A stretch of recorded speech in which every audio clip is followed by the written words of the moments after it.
And boy, I was going to bring change. We were going to have women, people of color everywhere. They were going to come out of the woodwork. We were going to have it overnight. I was going to recreate the Texas high school circuit. Well, that didn't work out so good for me. I found that there were a lot of brick walls, and I found myself butting my head into those brick walls.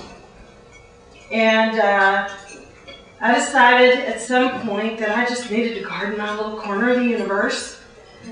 And if I recruited women and people of color, I could make a squad that was healthier socially, community-wise, to create collaboration instead of the male model of competition that had survived up until that point a lot around me. There were other women coaches, certainly. I wasn't the only one, but there were only a handful of us for a very long time. And I know Linda and I were both double counted as coaches in the NDT and coaches in CETA. We were 4 people instead of 2, but you get over that statistically, you know, you do what you can. I've sent an enormous number of women to CETA Nationals in the NDT. I've sent a substantial number of people of color. I believe in forced volunteerism, which is why the Urban Debate Leagues have thrived. You debate in my shop, you want your airline ticket or your shot on the bus, you got to work in 2 Urban Debate League programs a semester. It's really not discussable. When the Froshies come in, they're told, look, she's crazy, getting out of this, and you just got to do. And in all that time, the favorite single picture in my office is a picture that was taken in 1999. And it was a picture taken at a banquet, and it was me, a woman of color who won ADA Nationals, another woman who won CETA Nationals, and another woman who won the NDT.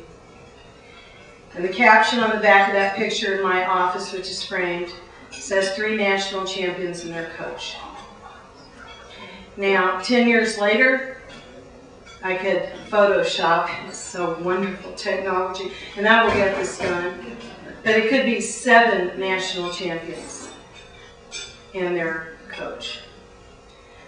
Now, in fairness, I have a lot of really good coaches. And a lot of you who are high school debaters know who David Height is. And Jenny Height is one of the most powerful women in this activity. And Ed Lee and James Rowland are over the top awesome. But a year ago, when 2 women won the NDT, and there was a lovely spread in the Atlanta papers on them, and they came back to me after they'd done the interview with the women, what does this mean to you? And I said, this is my career. It only took 34 years. I know I'm much younger than I look. No, wait. I said that wrong. Okay. That's being said, they were the first all-women team in the 61-year history of the National Debate Tournament to win that tournament. And ladies, the glass ceiling shattered that day. It won't be the same again. Because they did something for decades.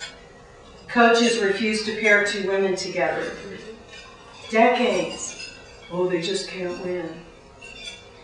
And I have to say, the power of these 2 women, and they're shocked that everybody made a big deal about it. Not because debate doesn't have its boys club stuff, but in our community, which starts with 5th graders in Atlanta Housing Authority communities, and runs through people much older than I am, who work with Urban Debate, Emory Debate, and everybody is a community. And this isn't just, this is so cool, I want all of you to come to Emory. Oh, I do. But I've watched those communities grow in other universities, in other places, where collaboration has become the hallmark. And I believe that is because there are so many women in this activity that did not exist even 10 years ago. I believe that is because there are so many more people of color calling us out, telling us we're not being fair. But I have to say I had a little moment of crying tonight because one of my students who won the NDT that year got basically the equivalent of a Woodruff Scholarship to stay at Emory for a doctoral program in the Institute of the Liberal Arts, and I'm so delighted. Amy, you just have to stand up and let these women admire you. Amy Hamley.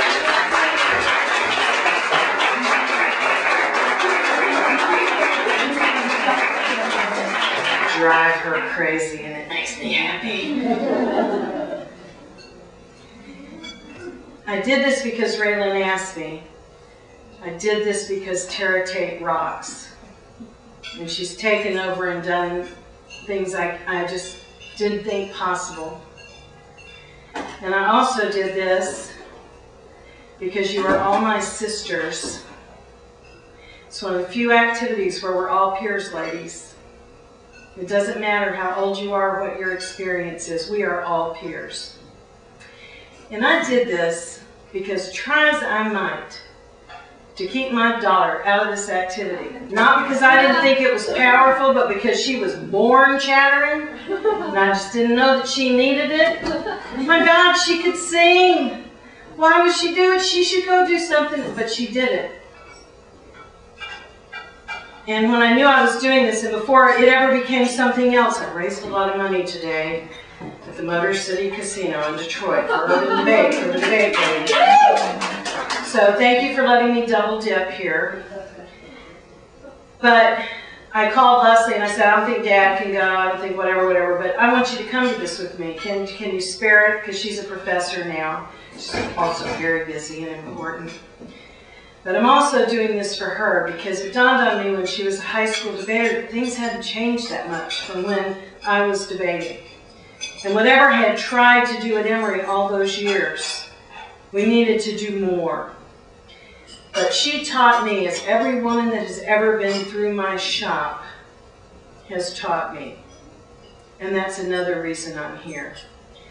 And the final person I'm going to call out, and if I haven't, and you know me, and you know I love you, it's because, you know, you'll get to eat your food, and mine's sitting over there getting cold. But I was surprised that I have another student here who debated for me on and off for 2 years, but her heart was more in the urban debate program. She represents my academic life. And she's in about her 14th class with me. And she works in our programs that work in the Atlanta Housing Authority communities, which are by far the most challenging communities that we work with. And she represents the best of folks who make a commitment to teaching. And I think she walked in the door at Emory to be a lawyer. And after accepting Teach for America, she's about to graduate. I suspect that she's going to make a profound difference in urban education. Cheryl Stave, stand up, Cheryl.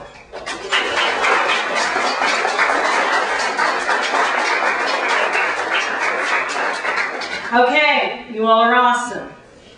Now keep the future going. That's your mission. And all of us who came before you, we are your sisters, not your mothers. And you can have family and do debate. In fact, you can do anything you blasted well want. So don't let anybody tell you differently. And be smart when you pick a partner. You gotta have somebody who's a feminist who runs with you. And when you call them, helps you answer the trivia questions, because you're supposed to know the answers to all of those. Do great at the tournament. It's awesome that you're here. Thank you for the honor of bringing me here to be with you.